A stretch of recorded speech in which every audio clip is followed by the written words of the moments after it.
빌립보서 강의 26번째 마지막 시간입니다. 빌립보서 4장 19절로 23절입니다. 같이 읽겠습니다. 나의 하나님이 그리스도 예수 안에서 영광 가운데 그 풍성한 대로 너희 모든 쓸 것을 채우시리라. 하나님 곧 우리 아버지께 세세 무궁하도록 영광을 돌릴지어다. 아멘. 그리스도 예수 안에 있는 성도에게 각각 문안하라. 나와 함께 있는 형제들이 너희에게 문안하고 모든 성도들이 너희에게 문안하되 특히 가이사의 집 사람들 중 몇이니라. 주 예수 그리스도의 은혜가 너희 심령에 있을지어다. 아멘. 빌립보서 강의 마지막 시간이 되겠습니다. 바로 본문으로 들어가겠습니다. 19절의 첫 단어가 나의 하나님입니다. 그러니까 나의 하나님이 너희의 쓸 것을 채울 것이다. 자, 이런 내용인데요. 바울 사도가 그냥 하나님이라 표현하지 않고 나의 하나님 이렇게 적었습니다. 이 표현 나의 하나님 이 말이 빌립보서에 딱 2번 나오는데 1장 3절에 한 번 사용했고 그리고 오늘 본문 19절입니다. 자, 이렇게 나의 하나님으로 표현하면 어떤 효과 혹은 어떤 의도가 있는 걸까요? 그러니까 하나님이 너희의 필요를 채울 것이다. 이것과 나의 하나님이 너희의 필요를 채울 것이다. 느낌이 다르죠? 그러니까 빌립보 교회와 바울의 그 특별한 관계가 반영된 표현이라고 할 수 있을 겁니다. 그러니까 나를 완전하게 하신 그 하나님이 너희도 그렇게 이끄실 거야. 이런 의미가 담긴 겁니다. 지금 바로 앞절인 이 18절에서 바울이 어떤 이야기를 했습니까? 나는 모든 것을 가지고 있어. 나에게는 풍성함이 있고 그래서 나는 완성이야. 이런 내용 아니었습니까? 그러니까 자기로 하여금 이런 고백을 하게 하신 그 하나님, 그 하나님을 나의 하나님 이 말에 담아놓은 겁니다. 그러니까 그 하나님이 나의 그 하나님이 너희의 필요를 채울 것이다. 자, 이런 내용인데요. 자, 여기에 이 너희의 필요, 자, 이것을 어떻게 해석할 것인가가 관건일 것 같습니다. 너희의 필요, 너희의 모든 쓸 것. 자, 이렇게 되어 있는데요. 이 말 앞에 또 그 풍성한 대로, 이런 표현이 함께 등장했습니다. 그 풍성한 대로. 요거는 그분의 풍성함에 따라 이런 뜻입니다. 그러니까 넘치도록 주시겠다. 너희의 모든 필요를 넘치도록 채워주시겠다. 이런 의미인 거죠. 자, 부자 만들어주겠다. 무엇이든지 구하면 다 주겠다. 이런 이야기일까요? 바울이 그런 의미로 말했겠어요? 자, 그런 거라면 이 앞에서 바울이 말해왔던 것과 이게 충돌을 일으키는 거란 말이죠. 연결이 안 됩니다.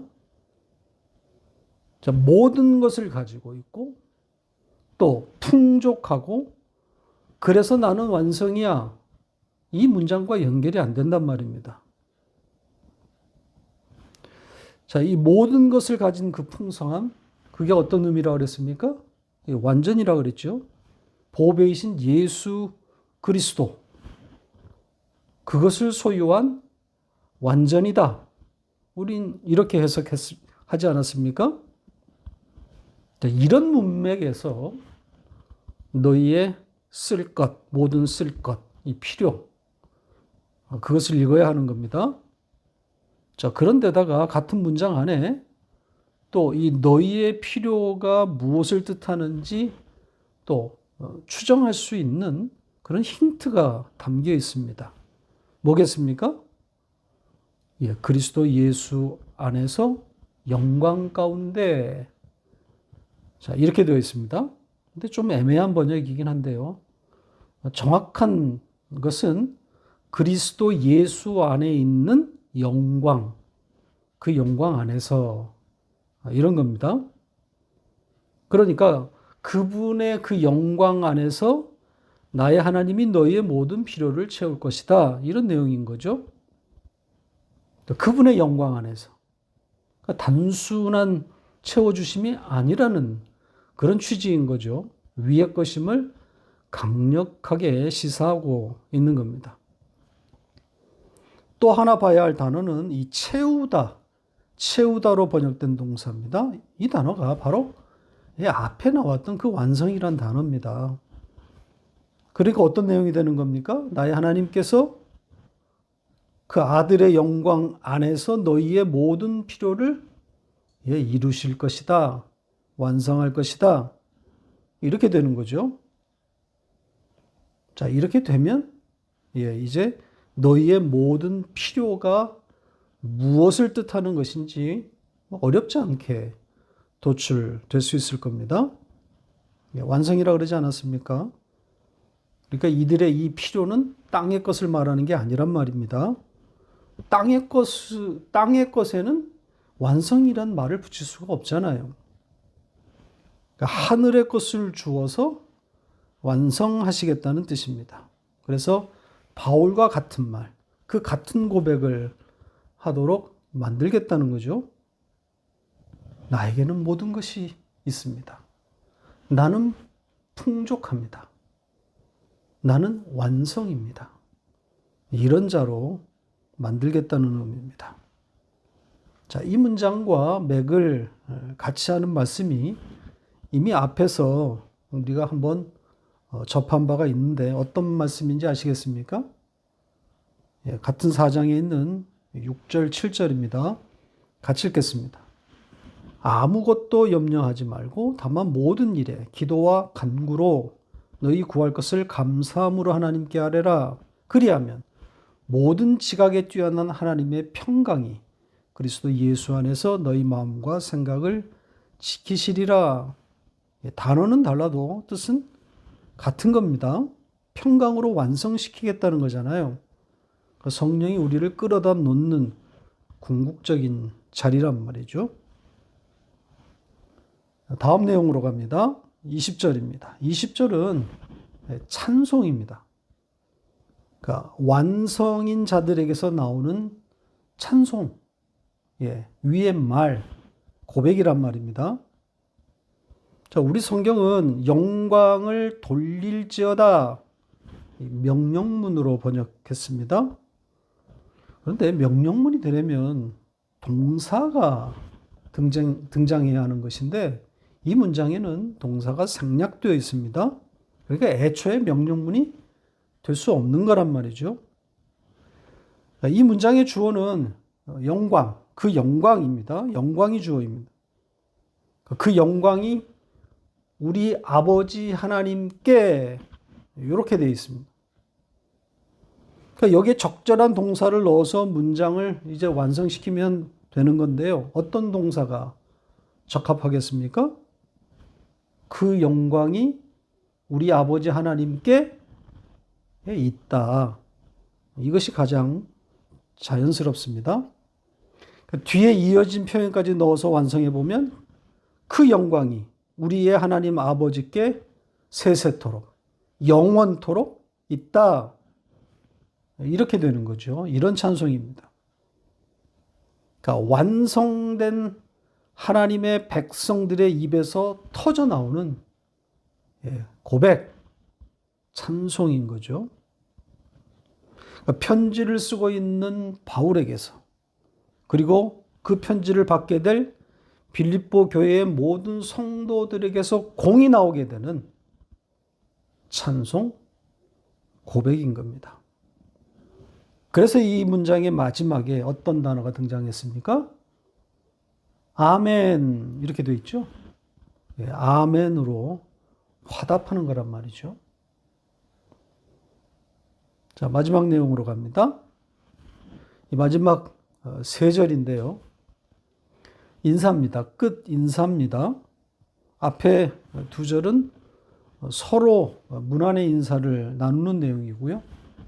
21절과 22절이 그런 내용인데, 하나의 명령문과 두 개의 평서문으로 구성되어 있습니다. 그러니까 이 명령은 빌립보 교회에게 바울이 부탁하는 내용이고, 나머지 두 문장은 빌립보 교회에게 바울이 전달하고 있는 안부 인사입니다. 첫 번째 문장부터 보겠습니다. 예수 그리스도 안에 있는 성도에게 각각 문안하라. 자, 이렇게 번역했는데요. 성도 각각에게 문안하라. 이건 원문의 취지는 아닙니다. 그게 아니라 모든 성도, 그러니까 무리로서 집합적인 의미에서 성도, 그러니까 한 사람 한 사람에게 찾아가서 문안을 하라, 이런 뜻이 아니라 교회로서 무리에게 문안을 전해달라는 취지입니다. 자, 그리고 굉장한 단어, 성도라는 말이 등장하고 있습니다. 성도, 우리에게 아주 익숙한 그런 단어인데, 자, 여기에 담겨 있는 뜻이 엄청난 거죠. 거룩한 자, 거룩한 자의 무리, 이런 뜻이잖아요. 자, 이 거룩은 땅의 언어가 아니란 말이죠. 그래서 이 단어의 어원을 찾을 수가 없어요. 따라서 거룩이 어떤 의미인지, 무엇을 뜻하는 것인지 우리로서는 찾아내기가 어렵습니다. 그러니까 하나님이 자신을 계시하실 때 당신에게 이 단어를 쓰신 거란 말입니다. 그러니까 거룩은 본질적으로 하나님의 속성이고, 그 속성 중에서도 비공유적 속성이란 말입니다.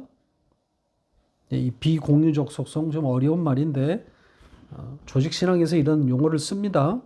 그러니까 하나님의 속성에는 공유적인 속성과 비공유적인 속성이 있다. 그러니까 인간에게서도 부분적으로 발견되는, 불완전하지만 발견되는 그런 속성을 공유적이다, 이렇게 말하고, 하나님만 가지고 있는 속성을 비공유적 속성이다. 뭐 예를 들면 무소, 부재, 뭐 전지, 전능, 뭐 이런 것들이죠. 그러니까 이 거룩은 본질적으로 비공유적 속성, 그러니까 즉 하나님에게만 있는 속성인데, 학자들은 이걸 또 공유적 속성으로 분류한단 말이죠. 왜냐하면 이 거룩이 인간에게 전가되었기 때문입니다.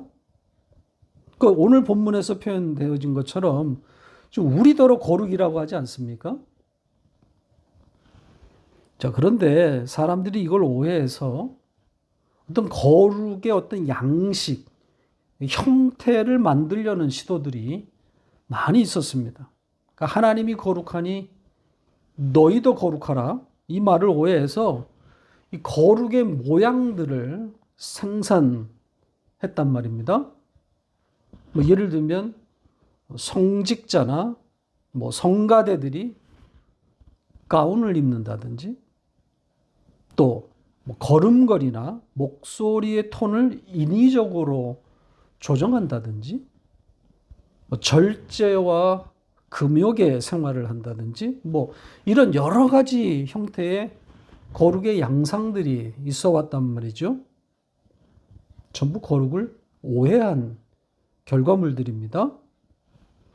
거룩은 하나님께만 있는 거란 말입니다. 땅에는 이 거룩이 없어요. 그러므로 인간이 거룩해질 수 있는 방법이 없단 말입니다. 그 거룩을 표현할 길이 없어요. 우리의 몸짓으로 뭘 만들어내는 게 아니란 말이죠. 그러니까 유일하게 우리가 거룩하게 될 수 있는 길은 거룩이신 하나님이 그냥 우리더러 너희들 거룩이야. 그냥 그렇게 불러주시고 그렇게 인정하시는 방법밖에 없는 겁니다. 그게 십자가 아닙니까? 거룩이신 예수 그리스도를 우리에게 주셔서 그와 연합하게 하시는 거란 말입니다. 우리의 거룩은 이거예요. 이것밖에 없어요.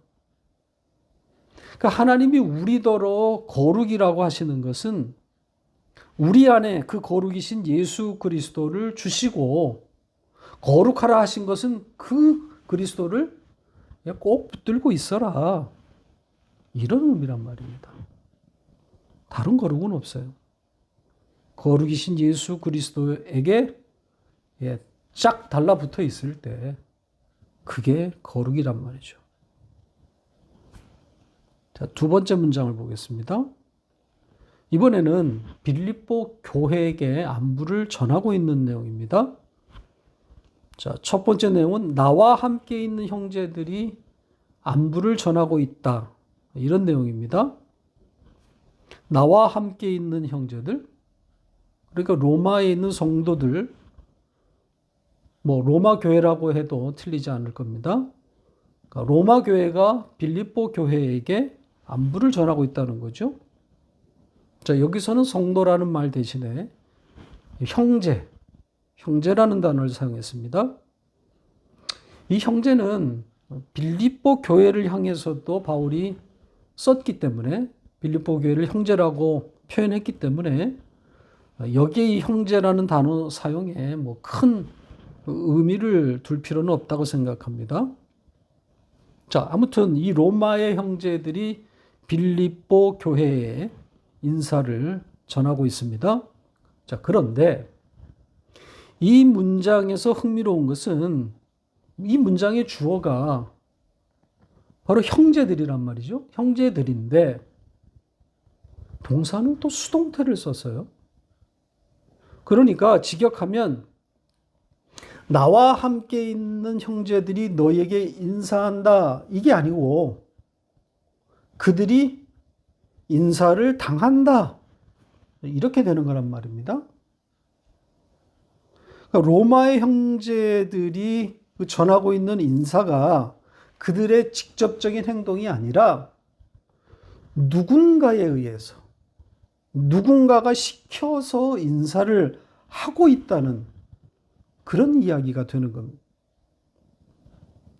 빌립보 교회와 이 일면식이 없는 로마 교회의 성도들이라고 해도 이 인사를 전할 수 있지 않는 겁니까? 전할 수 있는 거 아니겠어요? 그런데 그렇게 표현하지 않았단 말입니다. 그러니까 이 로마 교회로 하여금 인사하게 한 외부의 힘, 이 동작의 주체가 따로 있다는 겁니다. 누굴까요?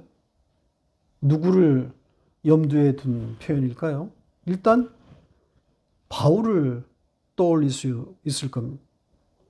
그러니까 바울이 주동이 돼서 로마 교회 형제들, 그리고 이제 다음 절에는 가이사의 가족들, 그들을 등장시켜서 인사를 시키고 있다. 이렇게 지금 추측할 수 있는 거죠. 그리고 바울은 의도적으로 그걸 지금 드러내고 있습니다. 그냥 로마의 교회가 가이사의 가족들이 안부를 전한다. 이렇게 해도 되는데 굳이 누군가가 그들로 하여금 인사를 하도록 시켰다. 이렇게 지금 표현하고 있단 말입니다. 그 누군가는 자기일 수도 있고 혹은 나아가 성령일 수도 있습니다. 바울인가 성령인가 정답은 알 수 없지만 분명한 것은 빌립보 교회에게 안부를 전하는 주체가 따로 있다. 그걸 알리려고 했다는 겁니다.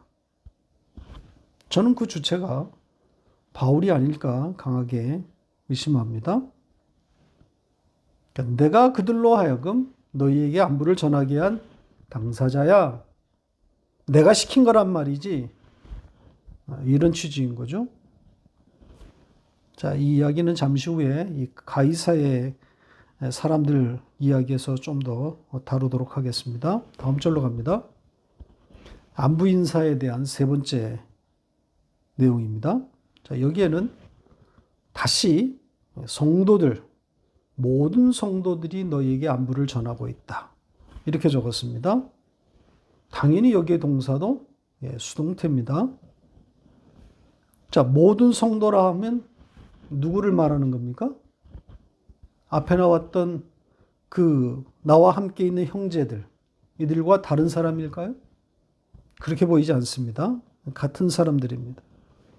자, 같은 사람들인데 왜 다시 등장시키고 있는 걸까요?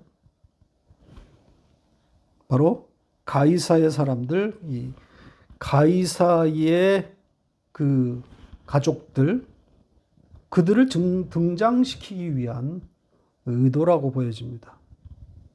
그러니까 모든 성도들, 이 로마에 있는 모든 형제들이 너에게 안부를 전하는데 그 중에 특별히 이런 이들이 있다. 이런 취지입니다. 이 가이사의 사람들, 가이사의 가족들입니다. 참으로 흥미로운 그런 대목입니다. 이들이 누구인가? 과연 이들은 누구인가? 자, 이 주제로 좀 가보겠습니다. 가이사, 이 고유 명사로서의 가이사는 이 가이우스 율리우스 가이사, 로마의 황제입니다. 주전 1세기를 전후로 로마를 다스렸던 황제입니다. 근데 그 이후에 이제 모든 로마의 황제들을 가리켜 말할 때 이 가이사라는 칭호를 붙이기 시작했습니다. 그래서 이제 가이사는 어떤 특정한 한 왕을 지칭하는 것이 아니라 로마 황제 전체를 뜻하는 보통 명사가 된 거죠. 따라서 여기에 지금 바울이 말하고 있는 가이사의 사람들, 가족들, 이들은 왜 로마의 왕족, 귀족을 말하는 겁니다. 그러니까 로마의 형제들, 로마의 성도, 로마 교회 안에 왕족들도 있다는 이야기가 되는 거죠. 바울의 서신 중에 여기서만 딱 한 번 가이사의 사람들, 가이사의 가족들이 언급되어 있습니다. 바울 서신에 가이사란 단어 자체가 여기 외에는 등장하지 않아요. 자, 이 단편적인 문구 하나로 많은 것을 추론할 수는 없지만 정권의 실세들 중에 복음을 듣고 받아들인 사람들이 있었을 가능성 배제할 수 없는 거죠. 자, 왕족, 권세를 가진 사람이 복음을 받아들였다. 자, 이것을 바울이 빌립보 교회에 전하고 있다. 어떤 생각이 듭니까? 자, 왜 이들을 특별히 등장시킨 거죠? 이들을 소개하면서 바울은 특히, 특별하게 이런 부사까지 동원해서 강조하고 있습니다. 그러니까 문자로만 보면 바울이 호들갑을 떨고 있는 듯한 인상을 준단 말이죠. 로마 교회 성도들 중에는 왕족들도 있어. 내가 특별히 이들을 시켜서 너희에게 안부를 전하게 하는 거야. 이렇게 읽힐 만한 대목이란 말이죠. 바울이 이런 의도로, 이런 취지로 왕족들을 언급하고 있는 걸까요? 아니라고 봅니다. 바울이 지금까지 견지해왔던 이런 문맥과 맞지 않습니다. 왕족의 회심이 바울에게 과연 특별한 의미가 있었을까요? 교회가 세상을 지배하는 그런 꿈을 바울 사도가 가지고 있었다면 몰라도 그렇다면 당연히 흥분할 일일 겁니다. 왕족 가운데서 회심한 사람들이 나오기 시작했으니까 고지가 그리 멀지 않은 것 아닙니까? 머지않아 이제 황제의 회심, 따라서 세계 패권 국가인 로마가 기독교 국가가 되고, 그렇게 되면 이 땅에 그리스도의 그런 왕국, 그리스도의 계절이 온다, 이렇게 생각할 수 있는 거죠. 바울의 교회관, 기독교 세계관이 이랬을까요? 바울이 이런 사상을 가졌다면, 이런 세계관을 가졌다면 자기의 메인부터 해결해야 하는 겁니다. 왕족 그 커넥션을 활용해서 빨리 자기의 몸이 자유가 되어야 되는 것 아닙니까? 풀려나야 왕족들을 넘어 이 권력의 심장부로 향할 수 있는 것 아닙니까? 그런데 안타깝게도 그런 일은 일어나지 않았단 말이죠. 성경은 물론이고 고대 문헌 어디에도 바울이 이전의 명성을 되찾고 막강한 왕족들의 지원을 받아서 세상으로 침투해 상당한 영향력을 발휘했다는 그런 기록을 찾아볼 수가 없습니다. 오히려 네로 황제 때 그가 자행한 그 로마의 방화 사건 때에 이 네로에 의해서 처형당했다는 그런 이야기가 내려올 뿐입니다. 물론 내려오는 이야기라 사실이 아닐 가능성이 크지만 다른 사도들처럼 대부분의 사도들이 처형당한 것처럼 바울 역시 같은 방식의 죽음을 맞았을 가능성이 큽니다. 그러니까 이 왕족의 회심에 그다지 특별한 의미를 둘 필요가 없습니다. 바울 역시 그랬을 겁니다. 그러니까 하나님의 택한 백성에는 왕족에도 있을 수 있고 군대에도 있을 수 있고 서민에게도 있을 수 있는 것 아닙니까? 유대인에게서도 로마인에게서도 그리고 우리 같은 이방인에게서도 하나님의 택한 자들이 있기 마련입니다. 그러니까 바울이 이 왕족들의 안부를 특별히 빌립보 교회에 전하고 있는 것은 야, 우리 다 같이 흥분하자 이런 이야기가 아니라 조금만 참으면 좋은 세상 온다 이런 취지가 아니라 복음이 역사하고 있다. 복음이 전진하고 있다.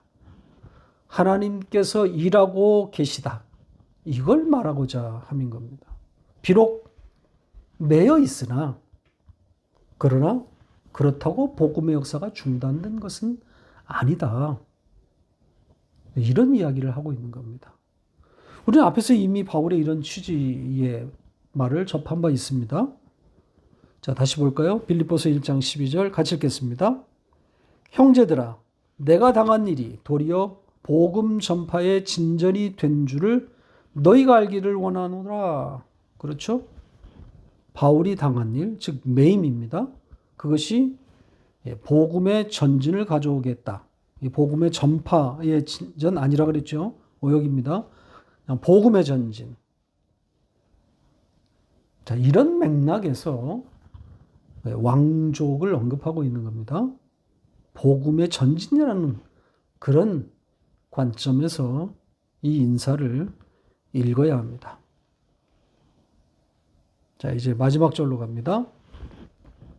바울의 전형적인 끝 인사입니다. 그의 모든 서신들이 이렇게 끝납니다. 그러니까 은혜에 대한 언급으로 모든 서신들이 마치고 있습니다. 고린도전서부터 히브리서까지. 히브리서도 바울의 저작이라고 생각하면 하나의 예외도 없이 마지막 구절은 다 은혜를 언급하면서 마무리를 짓고 있습니다. 자, 은혜. 은혜가 뭡니까? 은혜라는 이 단어를 추적하는 것도 의미가 있겠지만 그것보다 은혜의 주체를 밝히는 것이 더 중요하다고 생각합니다. 오늘 본문도 말하고 있듯이 주 예수 그리스도의 은혜 이렇게 되어 있지 않습니까? 주님 예수 그리스도의 은혜, 그러니까 은혜의 주체, 그 은혜를 소유하고 있는 분이 주님 예수 그리스도라는 거잖아요. 은혜는 그분의 것이라는 겁니다. 그러니까 우리로서는 그 은혜를 받는 자, 그 위치에 있는 거죠. 주시니까 받는 겁니다. 달라 해서 받은 것이 아니란 말이죠. 달라 해서 받으면 그건 은혜가 아닌 겁니다. 그래서 은혜를 설명할 때 거저 주심, 선물 이런 말이 함께 등장하는 겁니다. 그러니까 인간의 개입 없이 하나님이 일방적으로 주신다는 거죠. 성경은 온통 이 이야기를 하고 있는 겁니다. 그러니까 이 은혜가 성경을 관통하는 주제라고 말해도 틀리지 않는 거죠. 바울 서신의 이 마지막이 모조리 은혜로 마무리되고 있는 것처럼 그 취지대로 성경은 은혜로 귀결되어야 하는 겁니다. 전부 하나님의 은혜를 담고 있는 거란 말이죠. 성경은 전부 하나님의 찾아오심을 담고 있는 이야기입니다. 인간이 하나님을 찾아가는 이야기가 아니란 말이죠. 나를 찾고 찾으라 그러면 만나리라 이런 단편적인 구절이 등장하는 것은 거기에 걸려 넘어질 자를 위한 겁니다. 그렇게 찾고 찾으면 누굴 만납니까? 하나님을 만나는 것이 아니라 엄한 것을 보고 엄한 것을 만난단 말이죠. 산신령, 조상신, 귀신을 만나는 겁니다. 하나님이 찾아오시는 거라니까요. 그래야 은혜 아닙니까? 자, 은혜로 귀결되지 않으면 그건 가짜입니다. 그러니까 하나님이 하신 일, 하나님이 하시는 일을 우리는 보는 것이고 그 하신 일을 우리는 찬송하게 되는 겁니다. 그러니까 인간의 공로는 들어갈 자리가 없는 거죠. 찾고 찾아서 그 노력 끝에 하나님을 만난다면 그건 은혜도 아니고 하나님도 아니란 말입니다. 신앙생활은 하나님이 하신 일을 보고 배우며 그것을 찬송하는 겁니다. 은혜를 배우는 거란 말이죠. 말씀을 맺겠습니다. 옥에 갇혀서 사람들에게 잊혀져 가고 있는 이 노사도의 편지를 대하면서 다른 서신들에서도 그렇겠지만 특히 이 빌립보서에서 더욱 그의 묵직한 고백을 우린 만났습니다. 옷깃만 스쳐도 병이 났고 그의 말 한마디면 귀신이 떠났던 그 시절에서는 만날 수 없을 것 같은 그런 주옥 같은 그의 고백들을 우리는 만났습니다. 영광의 신학에 심취한 현대 기독교의 관점에서 보면 이런 바울의 고백은 한낱 객기이고 푸념이라고 말할 겁니다. 모든 것을 해석할 수 있고 심지어 나에게 모든 것이 있다. 난 모든 것을 가지고 있다. 나는 완성이다. 이런 그의 말이 인정되려면 일단 매임에서 풀려나서 이전의 명성을 되찾아야 하는 거란 말이죠. 그래서 그의 입에서 불이 떨어지고 신비한 능력으로 기적과 이적들이 나타나야 비로소 이런 말할 자격이 있다고 생각할 겁니다. 이 세상에서 성공한 자들에게서만 나올 수 있는 고백이라는 거죠. 매임 중에 쓰여진 편지이고 이 편지에서 바울은 승리를 말한 것이어서 더욱 의미가 큽니다. 성도의 승리가 무엇인지를 너무 명확하게 알려주었기 때문입니다. 모든 것을 해석할 수 있고 모든 것을 가진 자, 바울에게만 국한되는 것이 아니라 나도 이런 고백을 할 수 있다는 것이 얼마나 귀하고 감사한 일입니까? 은혜입니다. 다음 주부터는 골로새서에서 만나겠습니다.